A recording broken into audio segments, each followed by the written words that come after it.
Hello students, Mr. Youngden Jackson here today, and today's lesson is 25-2. It's the start of World War II.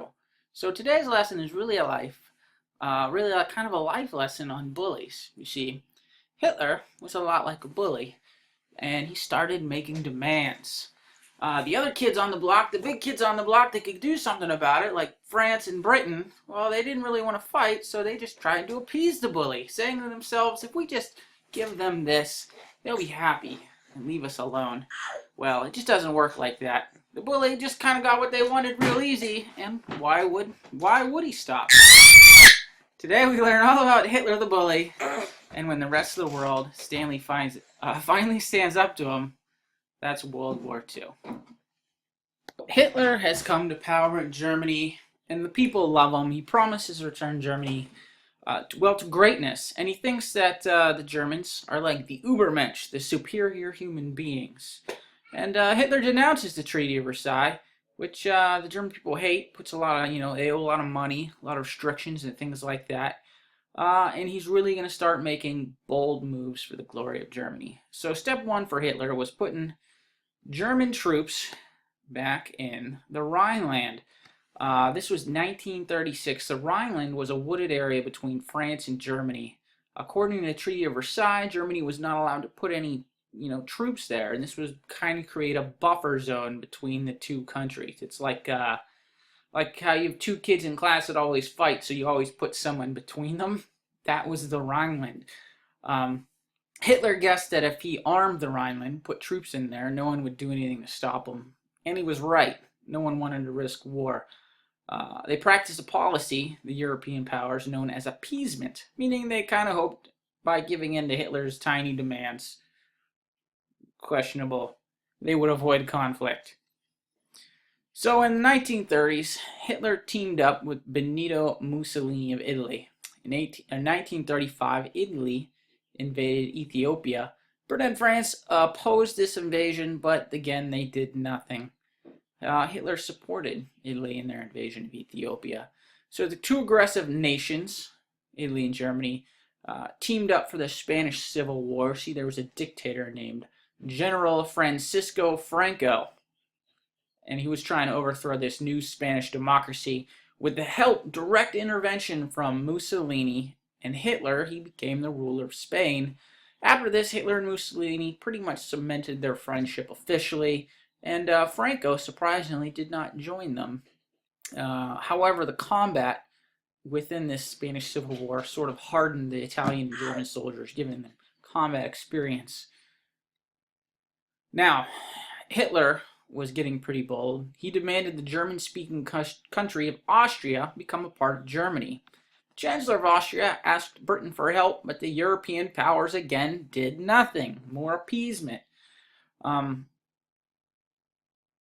So in March of 1938, Germany seized German-speaking Austria for their own. Now, Hitler's on a roll now and demands the German-speaking portion of Czechoslovakia, known as the Sudetenland. The Czechs said, no way, and they were ready to throw down. They weren't just going to give in to Hitler like these other places had been. So world leaders met in Munich, in Germany, in 1938, where they let Germany take the Sudetenland in exchange for the promise that Germany would expand no more. Britain's Prime Minister, Neville Chamberlain, said that they had achieved peace in our time. And that proved wrong very quickly. Germany sent troops into the western Czechoslovakia, which they had been kind of given with the Sudetenland, and then they set up a Nazi-friendly puppet state in eastern Czechoslovakia, thereby mostly just taking control of Czechoslovakia. Then they demanded the German city of Danzig, located within the country of Poland. Danzig was under the protection of the League of Nations. Remember that whole league they set up after World War I to try to prevent war? Well, Britain finally drew a line in the sand there, promising to defend Poland if Germany invaded. And that brings us to the coming of war. Hitler spent the summer of 1949 preparing to invade Poland. He had one major concern, the Great Bear to the northeast, the Soviet Union. The two were better enemies, Germany and the Soviet Union. And if Hitler had to fight Europeans as well as Russians, he'd have a two-front war that would be very difficult. So he took care of that worry by signing a treaty with Stalin in August of 39. They agreed to basically split Poland up between the two of them and not attack each other. So now Hitler's ready, and he goes ahead. September 1st of 1939, Germany invades Poland. Britain and France declare war on Germany. But Germany uses planes, tanks, mechanized infantry. It's called Blitzkrieg to basically tear through Europe. They took Poland in a month. Then they moved on Denmark, Norway, the Netherlands, and then they turned their eyes towards France. At this point in the war, Italy joins, and so now France is fighting Italy and Germany. Paris fell on June 14th, 1941, and France was forced to surrender 2 weeks later. There was only one major European power left, Britain. That brings us to the Battle of Britain. Hitler expected Britain to sue for peace, but old Neville, the appeaser, was not in charge anymore. There was a new sheriff in town, Winston Churchill, and he planned on fighting. Here's this quote, it's pretty famous. "We shall defend our island, whatever the cost may be. We shall fight on the beaches. We shall fight on the landing grounds. We shall fight in the fields and in the streets. We shall fight in the hills. We shall never surrender." So Hitler wanted to invade Britain, but he wanted to soften them up a bit first. So he sent in the German Air Force, it's called the Luftwaffe, to bomb cities, factories, and military targets. He bombed everything. Much to his chagrin, however, the Royal Air Force, the RAF, was prepared to fight. This war between Britain and Germany was called the Battle of Britain. Germany never could take control of the skies, so Hitler was forced to cancel his plans to invade Britain. So much information on the Battle of Britain, on the air battles that took place, and the fighter planes they used. Check it out sometime. You've got Spitfires and Junker 88s, and Britain had good planes. They had good planes. U.S. neutrality. So the U.S. had passed laws in the 30s to keep the U.S. out of European warfare if it did not involve them directly. But President Roosevelt saw the rising threat of Germany and convinced Congress to pass some British-friendly legislation. For example, in 1940, legislation was passed allowing Britain to buy U.S. goods, cash only, and they had to take and ship the goods themselves. You don't have another Lusitania event where you've got a bunch of Americans dying in the seas under attack by German U-boats. Things got even cheekier when Congress passed the Lend-Lease Act of 1941, where the U.S. lent money and sold weapons to Britain, going so far as to actually protect British ships near American waters. Now, treachery with Russia. With his plans for invading Britain foiled, Hitler turned on Russia. He ignored the treaty he had signed with them and invaded the Soviet Union of June of 41. Initially, they had met great success against the Russians. However, summer turned to fall and things got boggy, and then fall turned to winter and things get brutal. Remember what happened to Napoleon when he tried to invade Russia in the winter? The German army basically got bogged down right outside of Moscow. They could see the spires on the towers of Moscow where they got stopped. And then would come the counterattack we'll learn about likely in the next lesson. Never fight the Russians in Russia in winter. So, Pearl Harbor, I'm sure we have all heard of Pearl Harbor.